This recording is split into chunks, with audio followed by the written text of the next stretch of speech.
Bonjour. Comme l'on serait tenté de paraphraser l'ancien chef de l'État français Jacques Chirac et d'avancer, le multipartisme est un luxe pour les Gabonais. Loin de constituer une simple et vulgaire boutade,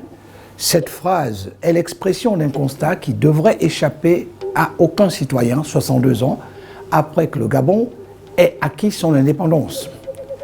L'expérience multipartite, peut-être pas démocratique, le pays l'a connue avant l'indépendance,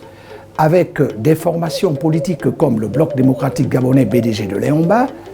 l'Union socialiste et démocratique gabonaise USDG de Jean-Hilaire Obam ou encore le Punga de René-Paul Souzat à titre d'exemple. Qu'il fut dur l'apprentissage du multipartisme, et ce sont certains échos des luttes idéales qui se transformaient en pugilat par moments, ou presque, y compris à l'Assemblée nationale, qui nous le font dire. Servant d'alibi à Albert Bernard Bongo, Omar Bongo Ondimba devenu dans la seconde moitié de son règne, à la création du parti unique, le Parti démocratique gabonais PDG, le 12 mars 1968. Argument sous-tendant ce projet, ramener la cohésion, la paix et la compréhension entre populations de tous les horizons et conduire les politiques travailler pour la même cause et le même objectif, le développement du Gabon et le bien-être des Gabonais. Ce n'est donc pas le fait du hasard si la devise du PDG est « dialogue, tolérance, paix » et que le parti ait été qualifié de creuset de l'unité nationale. Mais c'était sans compter avec le vent de l'Est des années 90 qui suivit le discours de François Mitterrand à la Baule, discours dans lequel le président socialiste français conditionnait déjà l'aide à l'ouverture démocratique dans les anciennes colonies françaises d'Afrique. Peu importe les résultats, la roue qui n'a pas cessé de tourner nous a ramenés, en ce qui concerne le Gabon, au redouté entre griffes multipartisme, avec son lot de trouvailles inspirées, comme on pouvait se l'imaginer, des idéologies apprises ou véhiculées par les blocs dominants Ouest et Est, mais au constat, nous donnons raison à Omar Bongo Ondimba pour qui un singe qui imite un autre singe est toujours en retard d'un geste. C'est donc dire que la période euphorique des années 90 a vite laissé place au désenchantement de plus en plus marqué ces jours derniers par les déchirures incompréhensibles chez qui croient encore en l'idéologie, mais acceptées de ceux qui ont suffisamment réfléchi sur la psychologie de la plupart des hommes politiques gabonais et aux raisons qui gouvernent souvent leurs choix fluctuants, leur donnant l'air de toujours adopter une attitude ambivalente qui les fait se balader au gré des humeurs d'une chapelle politique à une autre, sans explication plausible et tangible. Ce qui nous laisse tous assister, malencontreusement parfois, à un spectacle insipide qui nous voit vivre impuissants la trahison, car il n'existe pas meilleur mot pour le désigner, le plus rustique et la plus abjecte. À moins que l'on nous dise qu'il y a des arguments autres que l'idéologie qui ont motivé le choix de notre parti et notre appartenance à celui-ci en dehors du fait de nous poser la question de savoir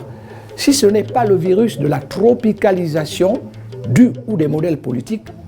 qui fait perdre la tête, soit.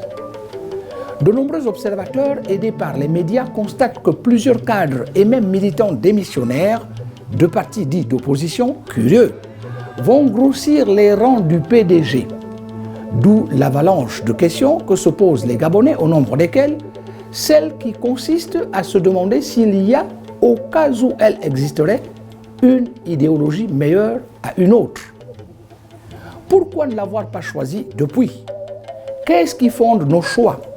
L'intelligible ou le sensible, pour reprendre Platon,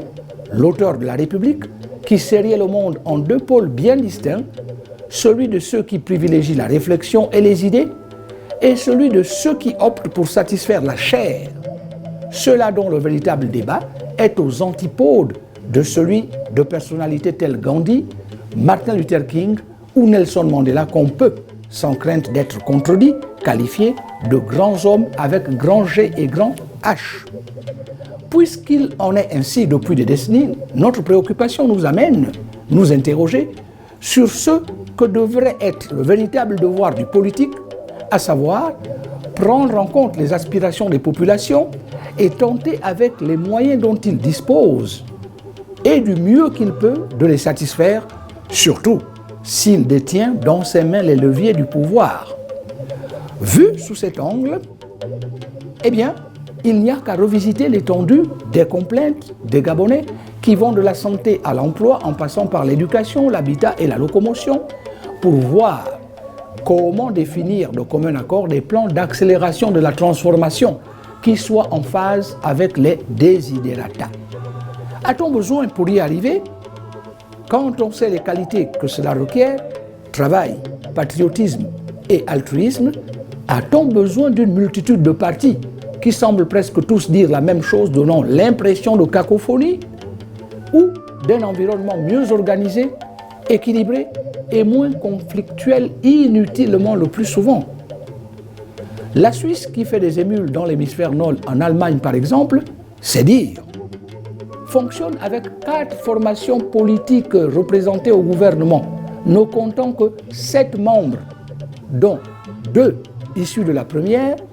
2 également issus de la deuxième et de la troisième, et 1 enfin de la quatrième. Elle et les Suisses ne s'en portent pas pourtant mal. Il nous faut savoir tirer les leçons de ceux qui réussissent des expériences encourageantes. À très bientôt.